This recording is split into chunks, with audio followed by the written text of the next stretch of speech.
conspiring from every direction to say, no, it's not. Get with the program. And these forces can even take the form of physical deprivation. Like, maybe no one will hire you to do the things that you feel the world needs. And money is supposed to be the expression of the world's demand for your gifts. So if there's no money in it, basically that is saying the world doesn't want this. If you want to restore a wetlands, say, maybe, or to plant gardens in the inner city or do something like that, and there's no money in that, often people will hear that as, on some level, it's like, we don't want what you have to offer. You're not wanted here. There's no place for you in this world. So there's this pressure, okay?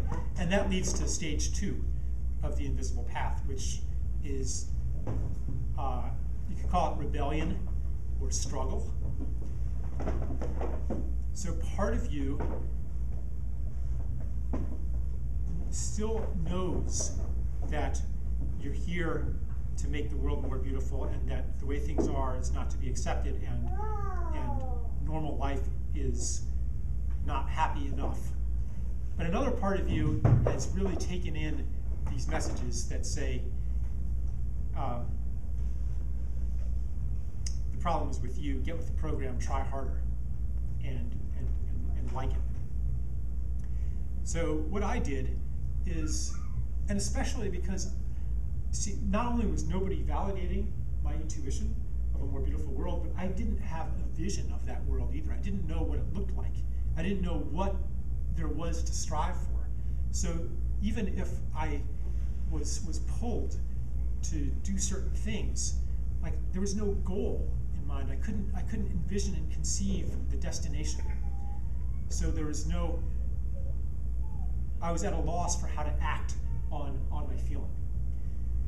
So instead, what I did is I kind of went with the program, but half-heartedly. Yeah, okay, I guess I'll go to college. I was afraid not to, but I didn't try very hard. Yeah, okay, I guess I'll get a job, but I'm really not into it.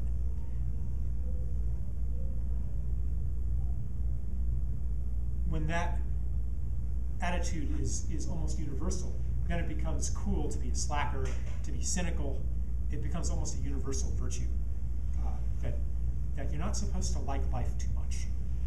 You're supposed to keep a distance from it, not get too involved in anything. It's not cool to care. It's not cool. Like, how cool is it to love school? To be with your 8th grade friends and say, you know, guys, I love school. Like, you get a swirly if you do that, you know. With good reason, because everybody knows that this is not something you're really supposed to love. It's not set up as something you're supposed to love.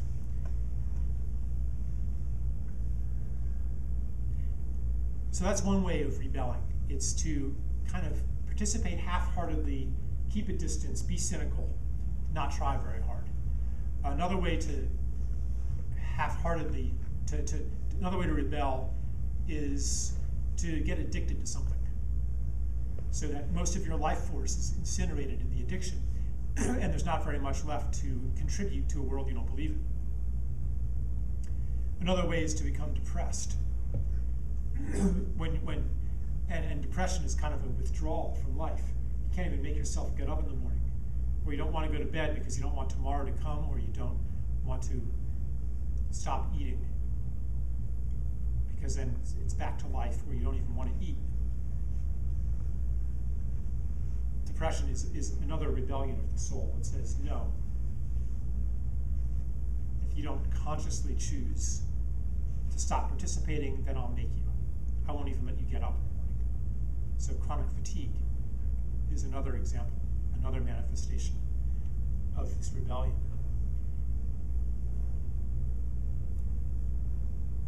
Addiction, violent outbursts, self-sabotage. Oh, your unconscious could engineer various breakdowns, accidents, illnesses. There's lots of ways to not fully participate in something. And really, what choice do you have when you don't know, when you've never experienced what the world is supposed to be. It's only an inarticulate knowing that you've never seen. How are you supposed to live it? How are you supposed to act from it? It's impossible. The deck is totally stacked against you. Well, the desire is inextinguishable, and when the half-hearted trying and the breakdowns and the rebellion reaches a certain point, the point of this just isn't working for me anymore. I can't keep doing this. I can't keep living the wrong life. I don't know what the right life is, but I can't keep living the wrong life. I cannot bear to devote my life energy to something I don't believe in. I want to live my life. I want to live the life I was here to live. When that point is reached, then the third stage begins, which you could call the search. I know that there is a more beautiful world, and a more beautiful life, and a more beautiful way of being, a more joyous way of being. I mean, this isn't just the world, it's also how we're taught to exist, how we're taught to make decisions. We know it exists. The alternative that we half-heartedly tried just isn't working anymore. It's undeniable. And so we begin to search. We know it exists. Let me find it. And so the search might involve joining political groups, traveling to India or other countries to try to find it, joining spiritual groups, reading a lot of spiritual books, trying different spiritual practices. For some people, it manifests as spirituality. For other people, it could be activism of some sort, political involvement. It could be something very hands-on.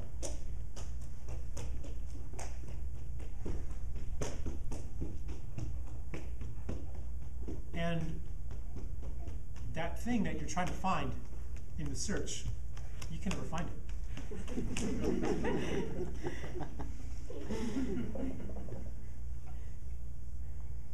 It cannot be found by searching,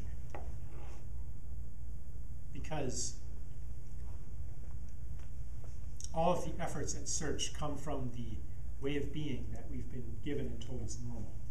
We've never experienced anything outside of that. So we don't know how to look. We don't know where to look. And eventually the search ends in despair. You think, well, maybe I found it. Maybe it's this.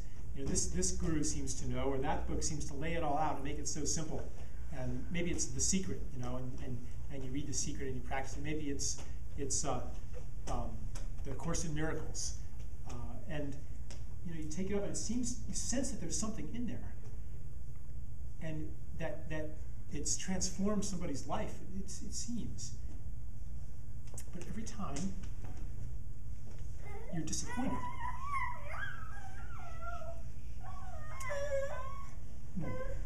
And that leads to the fourth stage, which is despair.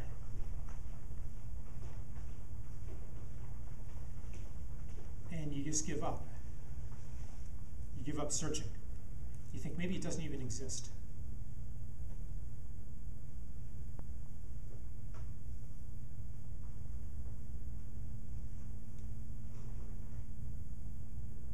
Maybe it even couldn't exist. Maybe they're right. Maybe I'm just here to.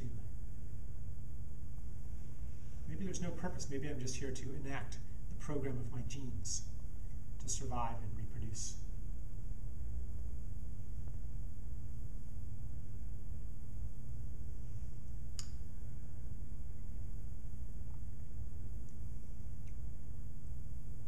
At the depth of the despair stage, stage 5 starts. I call it the glimpse. And here, all of a sudden, you have an experience of the thing that you were looking for and couldn't find. And you realize that it's not something you could have found on your own power, by your own efforts, because it was outside of where you knew to look. And this glimpse of what the world could be and what life could be can happen in many ways. It could happen through a near-death experience, maybe, or being at the bedside of a dying person, or through illness, or through psychedelic drugs, or through just by grace, sometimes, like a religious experience. Usually it doesn't happen when things are going swimmingly. And if it does happen, you kind of ignore it.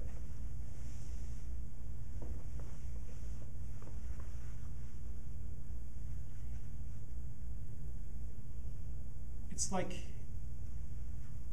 here's a paradox. Even though you can't find it by searching, if you don't search, it won't find you. It's like in the movie The Matrix.